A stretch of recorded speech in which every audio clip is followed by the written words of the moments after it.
ఈరోజు మనం వీడియోలో హైపోథైరాయిడిజం, వాటి యొక్క లక్షణాలు, హోమియోపతి ట్రీట్మెంట్ ఎలా నిర్ధారించాలి మరియు డైట్ గురించి తెలుసుకుందాం. Let's welcome to SR homeo care. నేను మీ doctor Rajesh Kumar. Hypothyroidism, thyroid gland అన్నది మన బాడీకి సరిపోయే థైరాయిడ్ హార్మోన్ని రిలీజ్ చేయకపోవడం వల్ల వస్తుంది. ముఖ్యంగా ఇది వచ్చేసరికి 45 ఏళ్ళ వయసు పైబడ్డ వాళ్ళకు వస్తుంది.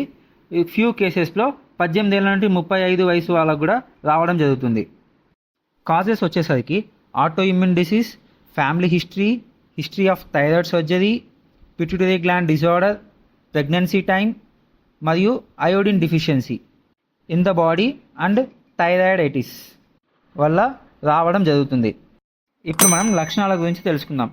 ముఖ్యంగా వచ్చేసరికి వెయిట్ గెయిన్ అంటే బరువు పెరగడం, ఆకలి తగ్గిపోవడం, బాడీ హీట్ అనేది తగ్గడం, చల్లగా ఉన్న క్లైమేట్ని తట్టుకోలేకపోవడం, హై బీపీ, మలబద్ధకం మరియు అలసటగా ఉండడం, మయోపతి అంటే కండరాల యొక్క రిఫ్లెక్స్ యాక్టివిటీ అనేది తగ్గిపోవడం, జుట్టు రాలడం మరియు స్కిన్ వచ్చేసరికి డ్రైగా అవ్వడం, నెయిల్స్ అన్నవి సన్నగా లేదా చిట్లిపోవడం జరుగుతుంది. హైపోథైరాయిడిజం వల్ల ఫిజికల్గానే కాకుండా మెంటల్గా కూడా మనకు ఇబ్బంది కలిగిస్తుంది.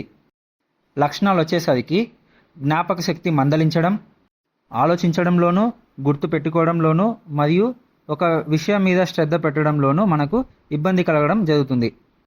డిప్రెషన్కి గురవ్వడం మరియు difficulty in judgement and decision making. Gents యొక్క హైపోథైరాయిడిజం లక్షణాలు వచ్చేసరికి ఎరెక్టైల్ డిస్ఫంక్షన్, లో లిబిడో అంటే సెక్షువల్ యాక్టివిటీ మీద ఇంట్రెస్ట్ తగ్గిపోవడం, టెస్టోస్టిరాన్ లెవెల్స్ అనేవి తగ్గడం, స్పర్మ్ కౌంట్ మరియు క్వాలిటీ తగ్గిపోవడం, సెమెన్ వాల్యూమ్ అనేది తగ్గిపోవడం జరుగుతుంది. ఆడవాళ్ళలో వచ్చేసరికి ఇర్రెగ్యులర్ మెన్సెస్ మరియు మెన్స్ట్రువల్ సైకిల్ అన్నది డిస్టర్బెన్స్ అవ్వడం జరుగుతుంది. ఇప్పుడు మనం హైపోథైరాయిడిజం యొక్క హోమియోపతి ట్రీట్మెంట్ గురించి తెలుసుకుందాం. ఎప్పుడైతే మనం ఇండివిజువలైజ్డ్ కాన్స్టిట్యూషన్ మెడిసిన్ ఇస్తామో పేషెంట్ యొక్క హార్మోనల్ ఇంబ్యాలెన్స్ని మరియు టీఎస్హెచ్ లెవెల్స్ని బ్యాలెన్స్ చేయడంలో సహాయపడుతుంది. దాంతోపాటు ఫిజికల్ సిమ్టమ్స్ లైక్ వెయిట్ తగ్గిపోవడం, ఆకలి లేకపోవడం, బాడీలో హీట్ తగ్గిపోవడం, అలసట రావడం, మలబద్ధకం ఇలాంటి కండిషన్స్కి ఈజీగా ట్రీట్ చేయొచ్చు. అలాగే మానసిక ఇబ్బందిని కూడా సరి చేయడం జరుగుతుంది. హైపోథైరాయిడిజంలో హార్మోనల్ ఇంబ్యాలెన్స్ ద్వారా బాడీ ఎంత ఎఫెక్ట్ అవుతుందో మైండ్ యొక్క ఆలోచన మరియు స్ట్రెస్ వల్ల కూడా అంతే ఇబ్బంది పడుతుంది. హోమియోపతి ట్రీట్మెంట్ ద్వారా ఫిజికల్ సిమ్టమ్స్, మెంటల్ సిమ్టమ్స్ మరియు అండర్లైన్ కాజ్ని ట్రీట్ చేయడం వలన పేషెంట్ త్వరగా రికవర్ అవ్వడంతో పాటు డిసీజ్ అన్నది కంప్లీట్గా క్యూర్ అవ్వడంలో సహాయపడుతుంది. ఇండివిజువలైజ్డ్ హోమియోపతి మెడిసిన్ ద్వారా మేల్స్ యొక్క ఎరెక్టైల్ డిస్ఫంక్షన్ని, రెడ్యూస్డ్ లిబిడోని మరియు స్పర్మ్ క్వాంటిటీ మరియు క్వాలిటీని సరి చేయడంతో పాటు ఫీమేల్స్ యొక్క ఇర్రెగ్యులర్ మెన్సెస్ని సరి చేయడంలో సహాయపడుతుంది. రెగ్యులర్ మెడికల్ చెకప్ చేయించుకోవడం వలన ఏదైనా డిసీజ్ ఉన్నప్పుడు మనం డిసీజ్ యొక్క స్టార్టింగ్ స్టేజ్లోనే ట్రీట్మెంట్ తీసుకోవడం చాలా మంచిది. హైపోథైరాయిడిజంని ఎలా నిర్ధారించాలో ఇప్పుడు తెలుసుకుందాం. థైరాయిడ్ ఫంక్షన్ టెస్ట్ లేదా థైరాయిడ్ ప్రొఫైల్, దీంట్లో టీఎస్హెచ్ మరియు T3, T4 లెవెల్ తెలుసుకోవడం జరుగుతుంది. హైపోథైరాయిడిజంలో టీఎస్హెచ్ లెవెల్ అనేది ఎక్కువగా ఉంటుంది.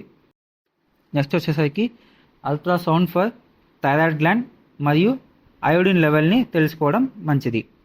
ఇప్పుడు మనం హైపోథైరాయిడిజం యొక్క ఆహార అలవాట్ల గురించి తెలుసుకుందాం. అయోడిన్ ఎక్కువగా ఉన్న ఫుడ్ తీసుకోవడం మంచిది. ముఖ్యంగా అయోడిన్ సాల్ట్, పాలు, పెరుగు, పన్నీర్ మరియు ఎగ్ తీసుకోవడం మంచిది. సెలీనియం ఎక్కువగా ఉన్న ఫుడ్ వచ్చేసరికి సన్ఫ్లవర్ సీడ్స్, అవిసె గింజలు, మిల్లెట్స్, గోధుమలు, బ్రౌన్ రైస్. సీ ఫుడ్లో వచ్చేసరికి సార్డియన్స్, మ్యాక్రెల్ మరియు షెల్ ఫిష్ తీసుకోవడం మంచిది. జింక్ ఎక్కువగా ఉన్న ఫుడ్ వచ్చేసరికి పప్పులు, బఠానీలు, rajma, almonds, peanut, cashews, chicken, mutton మరియు ఎగ్. మెగ్నీషియం ఎక్కువగా ఉన్న ఫుడ్ వచ్చేసరికి పాలకూర, తోటకూర, మెంతులు, గుమ్మడికాయ గింజలు, నువ్వులు, రాగి, బాజ్రా మరియు ఓట్స్ తీసుకోవడం మంచిది. విటమిన్ డి మరియు ఐరన్ రిచ్ ఫుడ్ తీసుకోవడం కూడా మంచిది. ఇప్పుడు చెప్పబోయే ఫుడ్ అన్నది మితంగా తీసుకుంటే మంచిది, ఎక్కువగా తీసుకుంటే ఇబ్బంది కలగడం జరుగుతుంది. ముఖ్యంగా cauliflower, cabbage, radish, turnip, ragi, bajra, milk and tofu, wheat మరియు barley. Packed snacks, fried items, sweets, sugar ఎక్కువగా ఉన్న డ్రింక్స్ తీసుకోకపోవడం మంచిది. ఇక్కడ వరకు చూసారంటే నా వీడియో మీకు నచ్చిందని అనుకుంటున్నాను. Do subscribe for more videos. Next వీడియోలో మనం హైపర్ థైరాయిడిజం గురించి పూర్తిగా తెలుసుకుందాం మరియు హైపో అండ్ హైపర్ థైరాయిడిజం మధ్య తేడాని కూడా తెలుసుకుందాం. నా వీడియోస్ కనుక మీకు నచ్చినట్లయితే లైక్ చేసి షేర్ చేయండి. Thanks for watching my video. Do subscribe for more videos.